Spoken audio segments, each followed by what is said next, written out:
पता नहीं कहाँ लेके गया है मेरी बेटी को। नईमा, नईमा, अरे जरा पता तो कर, ये हानिया को जीरक कहाँ लेके गया है? बहुत बुरे मूड में था, गुस्से में था। मुझे अपनी बेइज्जती करवाने का कोई शौक नहीं है। आ जाएंगे आप ही खुद ही। बहुत घाटे का सौदा किया है हमने जीरक के साथ ये मुआहदा करके। बड़ा तोता चश्म शख्स है ये। अरे खुदा का शुक्र अदा करो कि हमें हाथ से पकड़ के घर से बाहर नहीं फेंक दिया उसने। कैसे जबान चला रही थी हानिया जीरक के सामने, वो नहीं देखा? जबान नहीं चला रही थी, वो अपनी बेबसी का टुकड़ा रो रही थी। कोई अच्छा नहीं किया हमने ये। सारी जिंदगी वो हानिया को अपनी जरखरीद समझ के रखेगा, कभी उसके बीवी की इज्जत नहीं देगा। तुमने कौन सी मुझे बीवी वाली इज्जत दी है बताओ? सारी जिंदगी रोते बिलखते गुजर गई मेरी, वो कम से कम ऐश आराम की जिंदगी तो गुजारेगी ना। ये बात तो सच है कि आप ही की किस्मत बहुत अच्छी है। ऐसी ख्वाबों वाली हसीन जिंदगी जिएंगी। वो ख्वाब जिनमें आग लगी हुई है। अच्छा जरा पता तो करो कहाँ लेके गया है मेरी बेटी को। मैंने सोचा था आज हानिया को पीला जोड़ा पहनाऊंगी, खुशी का वक्त है, कुछ बच्चियां गाना बजाना कर लेंगी, लेकिन आए हमारी किस्मत।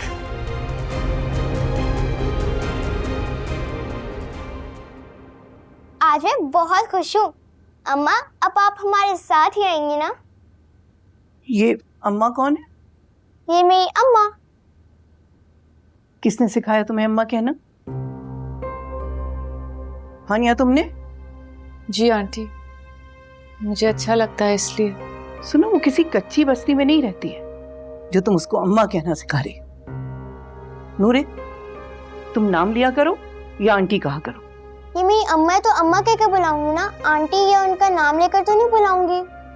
आंटी, माँ हूँ तो माँ ही कहेगी। अच्छा, अब तुम मुझको सिखाओगी कि वो अम्मा कहेगी या क्या कहेगी। हमारी सोसाइटी में बहुत बुरा समझा जाता है इस तरह के दकियानूसी अल्फाज इस्तेमाल करना। बैकवर्ड कहेंगी। आंटी, ये रिश्ता भी सदियों पुराना है, सबसे पुराना रिश्ता है। हाँ, ये उनके लिए होता है जो जन्म देती हैं, और जो बाद में आती हैं और खामखा अपना हक जताती हैं वो सौतेली ही होती हैं। आंटी प्लीज नूरे के सामने तो इस तरह ना कहें। उसको पता होना चाहिए इस रिश्ते की हकीकत का। रिश्ते वैसे ही नजर आते हैं जिस तरह हम उन्हें देखते हैं, हसीन या भयानक।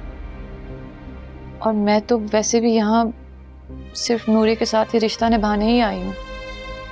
यस दादू, ये मेरी अम्मा है, सिर्फ मेरी अम्मा। ये सब एक दिन के चोंचले। और सुनो लड़की, जिसका हाथ पकड़कर खामोशी से 2 लफ्ज बोलकर इस घर में तुम आई हो ना, उसके भी कुछ हुकूक हैं तुम पर। बीवी हो तुम उसकी। उनकी तो मैं सिर्फ बांदी हूँ, उनके हुक्म की ताबे। अच्छा, अब उसके सामने इस तरह सर झाड़ मुंह पहाड़ मत आ जाना।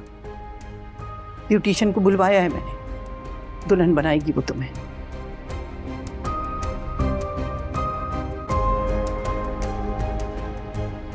देखा कितनी बुरी है दादू। नहीं नूरे, इस तरह नहीं कहते। आओ शूज पहनो, हम चलते हैं पापा के पास।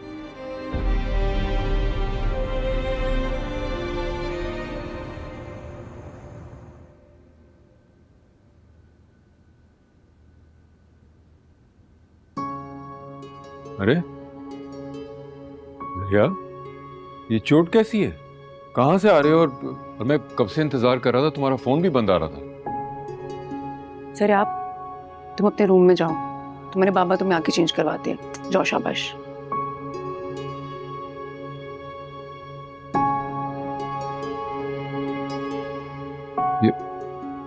ये क्या हुआ इससे? मुझे इस तरह घूर कर क्यों गया? अब छोड़े ना ये किस्सा। क्या मतलब है? कौन सा किस्सा? सर आपने आज हानिया को देखा है। हानिया मिल गई? हाँ, मगर वो तो किसी की कैद में है। सर आप उसे मिलना चाहता था, मगर हानिया को किसी से मिलने की इजाजत ही नहीं। क्यों, ऐसा क्या हुआ? वही जालिम मर्द की अना का मसला। मुझे तो ऐसा लगता है कि ज़रियाब अब कभी हानिया से नहीं मिल पाएगा। इसे भूलना होगा हानिया को, जो इसके बस में ही नहीं है। इसका मतलब है कि ज़रियाब अब मेरे लिए मजीद परेशानियां खड़ी करेगा। इसलिए मैं कह रहा था कि इसे इसकी माँ के पास छोड़ाओ। लेकर गई थी मैं ज़रियाब को उसकी माँ के पास। क्या तुम एनी के पास गई थी? हाँ, इसमें इतना हैरान होने वाली कौन सी बात है? मैंने तो बल्कि वहां पर खाना भी खाया और चाय भी पी। क्या उस नकचड़ी औरत ने तुम्हें इतना बर्दाश्त कर लिया कि वो खाने का पूछ ले? शौहर की मोहब्बत में ना बीवी नकचिड़ी भी बन जाती है। खैर छोड़ें ये बातें, इनका कोई फायदा नहीं अब। मगर तुम ज़रियाब को उसके पास छोड़कर क्यों नहीं आई? मना कर दिया एनी ने मुझे। वो तो खुद पाकिस्तान छोड़कर लंदन जा रही है अपने भाई के पास, और शायद ज़रियाब को भी वहां पर बुला ले। क्या? एनी का भाई इंग्लैंड में रहता है। मैं अपने बेटे को हमेशा के लिए इतने दूर जाने की कभी इजाजत नहीं दूंगा। वाह, कुछ देर की जिम्मेदारी तो निभाई नहीं गई आपसे, और उम्र भर के दावे कर रहे हैं। बच्चे के आंसू तो साफ करने का टाइम नहीं है आपके पास, और बड़ी बड़ी बातें कर रहे हैं। निमी, मैं जाएं देखें अपने बच्चे को, जाएं देखें ना वो क्या कर रहा है। मैं चेंज करके आती हूँ।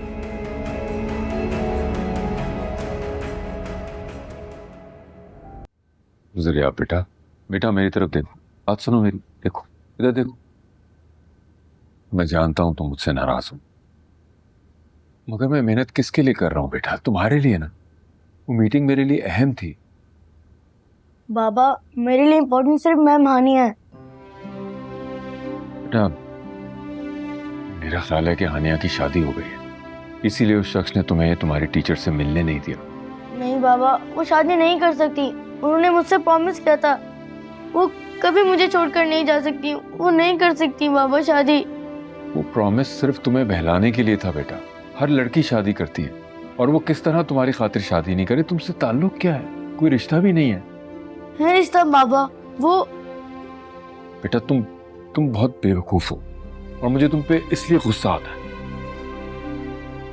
अच्छा देखो ठीक है, तुम मैंने फिर ढूंढना, फिर पूछना उनसे दोबारा, मगर अपनी मामा के साथ इंग्लैंड मत जाना बेटा। मैं तुम्हारे बगैर नहीं रह सकता। बाबा आप तो मुझ पर गुस्सा होते हैं ना। आप अगर मेरे साथ होते वो अंकल मैं मान्य को नहीं लेके जाते। तो मैं क्या करूं बेटा? मैं तुम्हारे साथ सड़कों पे तो नहीं घूम सकता। मेरा प्रोजेक्ट शुरू होने वाला है, मेरा ऑफिस जाना बहुत जरूरी है। क्या बाबा मैं आपके लिए अहम नहीं? मुझे कुछ नहीं मालूम बाबा। आप मेरे साथ कल जाएंगे और मैं मान्य को ढूंढेंगे। कहाँ चलेंगे बेटा? कहाँ मतलब क्या? नहीं बाबा आप जाएंगे, आप मुझसे प्रॉमिस करें। ज़रियाब, मैं प्रॉमिस करें, मैं स्कूल से आने के बाद आप मुझे लेकर जाएंगे बाबा, प्लीज बाबा। अच्छा ओके, मगर कल के बाद तुम दोबारा इस तरह जिद नहीं करोगे, ठीक है? जी। खाना खाया तुमने? जी बाबा। चलो अभी जाओ अपने कमरे में जाके सो जाओ, मुझे कुछ असाइनमेंट चेक करने। जाओ, शाबाश। गुड नाइट बाबा। Good night.